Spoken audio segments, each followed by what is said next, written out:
ကိုဒီကဘူဘာလဲပဲလဲအားလုံးပဲမင်္ဂလာပါရွှေကိုကနေပြန်လဲကြိုဆိုလိုက်ပါတယ်နေရာဒီပြောင်းရွှေ့ဈေးကွက်ရဲ့လေတူထဲမှာကောလာဟာလာတွေနဲ့အတူဗရိတ်သက်တွေရဲ့ရင်ခုန်တဲ့တွေစူညံနေစေဖြစ်ပါတယ်လီဗာပူးအသင်းရဲ့တိုက်စစ်ကစားသမားကိုဒီကဘူကိုတော့တော်တမ်ဟော့စပါအသင်းကခေါ်ယူဖို့စိတ်ဝင်စားနေတဲ့ဆိုတဲ့သတင်းတွေက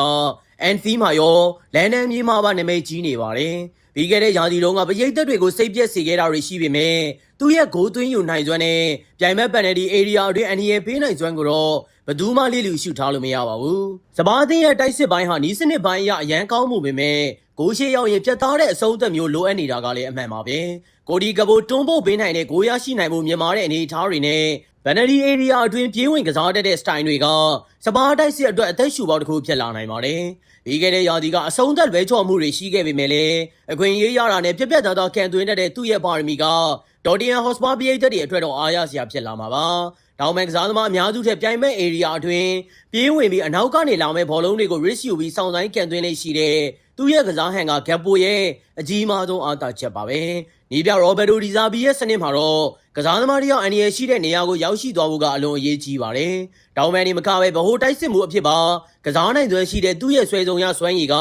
ဒဏ်ရာပြဿနာတွေနဲ့ရင်ဆိုင်နေရတဲ့စပါးအသင်းအတွက်လည်းကောင်းမွန်တဲ့ဖြည့်ရှင်းနည်းတစ်ခုဖြစ်လာမှာပါ။တခြားတစ်ဖက်မှာတော့လီဗာပူးအသင်းအနေနဲ့ဒီပြောင်းရွှေ့ကနေကြီးမားတဲ့ဆုံးရှုံးမှုတစ်ရပ်ဖြစ်သွားနိုင်ပါတယ်။မိုဟာမက်ဆာလာအပြင်ဂက်ပိုကိုပါထပ်မံလက်လွတ်လိုက်ရရင်တော့တောင်မန်တိုက်စစ်ရဲ့ချင်းချောင်းနိုင်စွမ်းကြီးတစ်ခုလုံးမီးငိမ့်သွားသလိုဖြစ်သွားနိုင်ပါတယ်။ဒါကြောင့်လည်းအန်ဖီလ်တင်တာဝန်ရှိသူတွေကဒီလိုကစားသမားမျိုးကိုရောင်းချဖို့ပြက်ပြက်သားသားညှင်းဆန်နေကြခြင်းဖြစ်ပါတယ်။အချို့သောလီဗာပူးပရိသတ်တွေကဂက်ပိုကိုညာချေတဲ့ဘောလုံးဆွဲယူပြီးကန်သွင်းလေးရှိတဲ့ခံမှန်းရလွယ်သူအဖြစ်မြင်ကြပေမဲ့ကမ္ဘာဖလားပြိုင်ပွဲမှာနယ်သာလန်အသင်းနဲ့အတူ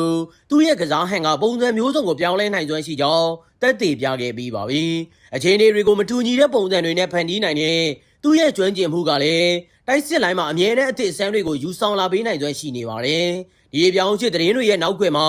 ထပ်မံစောင့်ကြည့်ရမယ့်အချက်တစ်ချက်ကတော့ဂက်ပိုရဲ့စိတ်ဓာတ်ပိုင်းဆိုင်ရာကြန့်ခိုင်မှုပဲဖြစ်ပါတယ်။လီဗာပူးမှာတက်နိုင်သမျှ PR တွေကိုရင်ဆိုင်ကြော်ဖြတ်ရင်းကစားခဲ့ရသလိုအကယ်၍များတော်တမ်ဟော့စပါအသင်းရဲ့အဖြူရောင်အင်ကြီးကိုပြောင်းလဲဝစ်ဆင်ဖြစ်ခဲ့ရင်လည်းအဓိကတိုက်စစ်ခေါင်းဆောင်တယောက်ရဲ့တာဝန်ကိုယူရတော့မှာပါ။ဒီအချက်ကလည်းသူ့ကိုဈေးကွက်ထဲမှာ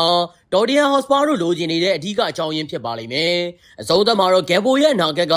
အင်္ဂလန်မြေရဲ့အပြောင်းရွှေ့ဇလန်းတွေတဲ့စိတ်ဝင်စားစရာအကောင်းဆုံးအခန်းကဏ္ဍဖြစ်နေစေပါပဲ။စပါးအသင်းစီရောက်ရှိသွားပြီးတဝင့်လှုပ်ရှားမှုအသစ်တွေကိုဖန်တီးမလားဒါမှမဟုတ်လီဗာပူးမှာပဲဆက်လက်ချန်ရှိပြီးအန်ဖီရဲ့ဘရင်အဖြစ်တိုက်ပွဲဝင်သွားမလားဆိုတာကတော့ဗရိတ်သက်တွေရင်တမမနဲ့စောင့်ကြည့်ရမယ့်ဘောလုံးဇလန်းတစ်ပုဒ်ပဲဖြစ်ပါတယ်ဒီလိုအရသာရှိတဲ့သုံးသက်ချက်တွေကိုအမြဲတမ်းဆင်နိုင်ဖို့ရွှေကို like and follow လုပ်ထားပြီးဖို့ပြောကြရင်အဆုံးသတ်ပါရစေ